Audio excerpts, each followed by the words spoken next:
guys? Hope you're all doing very well. So I want to jump right into this video because we're going to be doing a couple of different things tonight. The first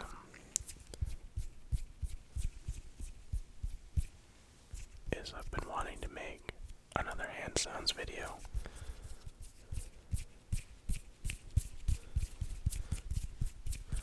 But I've been doing a little bit of thinking. I'm like, what could go along with some hand sounds? So I'd also like to tell you a story tonight. And as soon as I thought about it, I was like, oh, we need to sit down right now and record. So guys, I am going to be telling you about the worst interview I've ever had.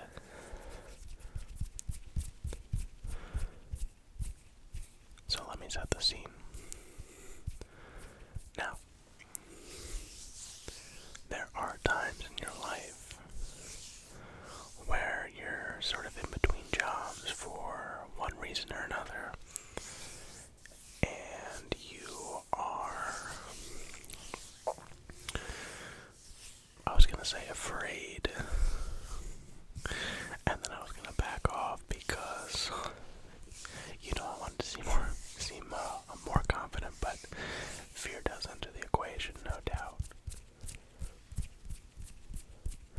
So this was one of those things where I had been really lining up interviews. I'm like, what am I gonna do? I have student loans to pay. I have all these different expenses and no income. So this was a job I found on Craigslist. Not the greatest job postings, if I'm honest.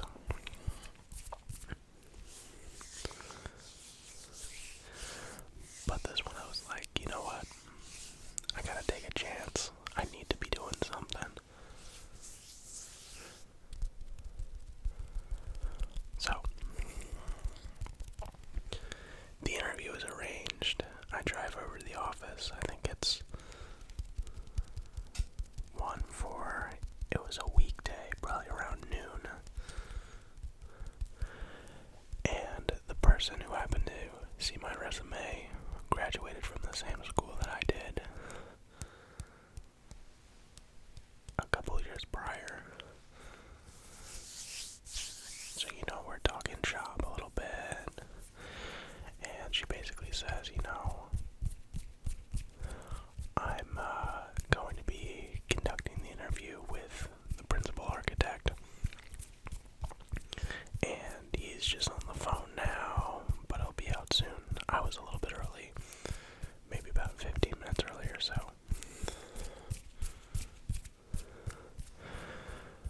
So this guy, it's one of those things where you can hear certain kinds of people on the phone. He was very loud. And I knew exactly when he was finished with his phone call. And the way, guys, I don't really want to make fun of people who are fat, but this guy, when he stood up in his office, I could feel it on the floor. And it was about 20 feet away.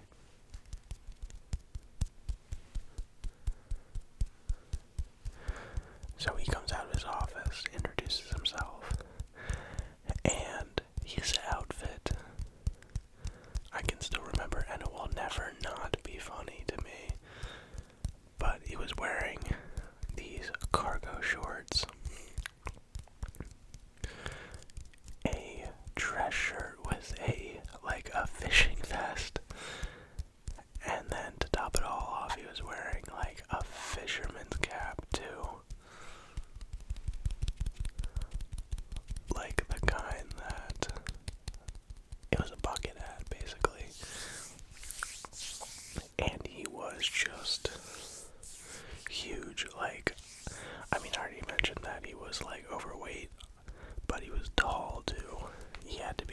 I'm not exaggerating, like 400 pounds. And so he comes over, and we get to talking, you know. He's like, I see you've met this employee of his, basically, and we've been talking, we've been chatting, talking shop.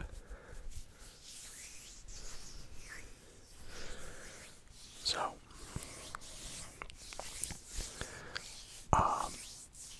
he gets to the package that I had sent him, which was basically I wrote a cover letter, I had a resume, my portfolio, and some references and whatnot. So, he just gets into it right away. He goes over, like, everything in excruciating detail. Asking me, like, putting everything under a microscope, like, asking me questions just about everything.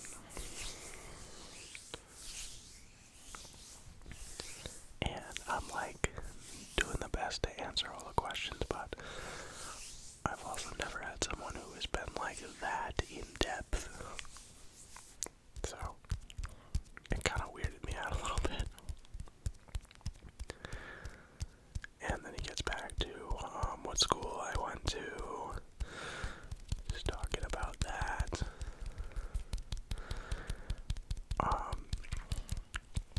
So next, he flips through my portfolio. You know, he compliments it, which I appreciate. I spent a long time on that.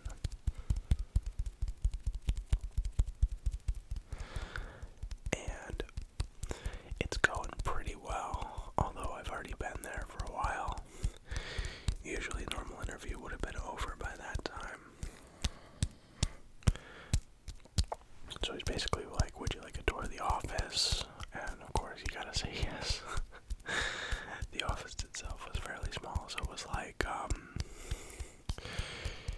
you know, gave a tour of the, you know, where I'd be working, the way the office is set up, and then pulled like a set of sample drawings. I didn't mention, basically I was interviewing for a junior architect position. So I pulled like a set of sample drawings, just like the way that they do things. And what I noticed immediately was, it was like, you know, I was young in my career and I didn't want to be mean, but it's just like these are drawings like done quickly. And I don't know, I didn't know how to feel about it. But when you're in that moment, you're like, I need a job so badly and I can't let on. So I just gotta stick this out. So, the more and more he's talking, the more and more I'm realizing that I'm like kind of not a fit. And the more and more I don't want to work there, just like red flags are flying left and right. And when you're in that scenario, I mean, maybe now I could have just been like, you know what, I don't want to waste your time. I've heard everything I need to hear, and I think it's, you know, I think I can be on my way now. So, he's talking about all the all the building work he's doing, and even back then I'm just like, some of this sounds illegal. Like, there's not a lot of documentation going on here. This is what your drawings are looking like. I'm like, I don't know if this is on the up and up. So eventually we get to things like pay, what my responsibilities would be, and this guy was just like, basically you would check in with him like every step of the way, and what it sort of alluded to was just like, this guy would be like watching over your shoulder like every turn, like every step of the way basically. And like, you always had to check in with him, and it's just like, I'm like, even just then I was like, dude, like, I need my space, this isn't okay.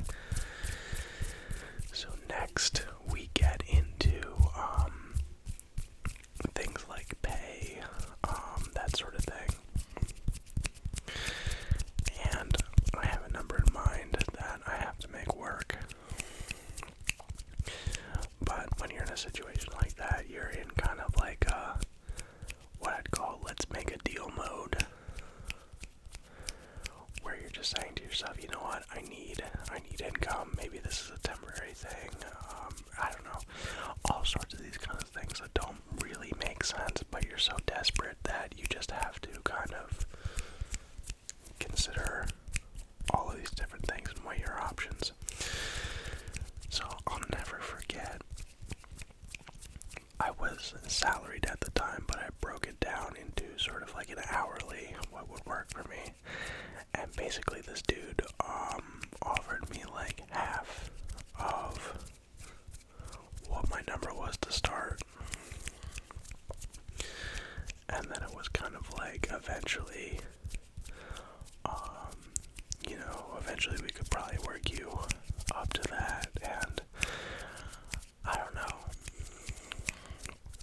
Once it got to that point, I was just like, I was a little bit naive back in those days. I was just out of school. I was trying to make my way in the world. And I was new to all of the sort of the finer points and in that kind of stuff, in employment, things you look out for. But even I knew, I was just like, this is not a good sign. So,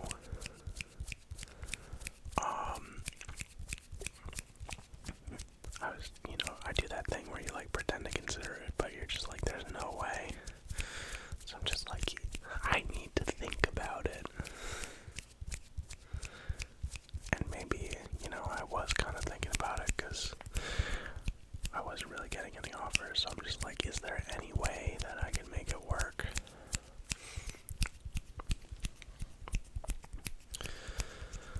So this guy is like, he's trying to do like this hard sell sort of thing. You can tell it's sort of a person that's kind of used to getting their own way, and here's someone who's like 20 at the time, telling him I need to think about it. And just like his personality and the way that he was acting, I was just like, something nefarious is going on here. Like, in the back of my mind, I was like, there is a lot of different signs that aren't pointing in a positive direction. So,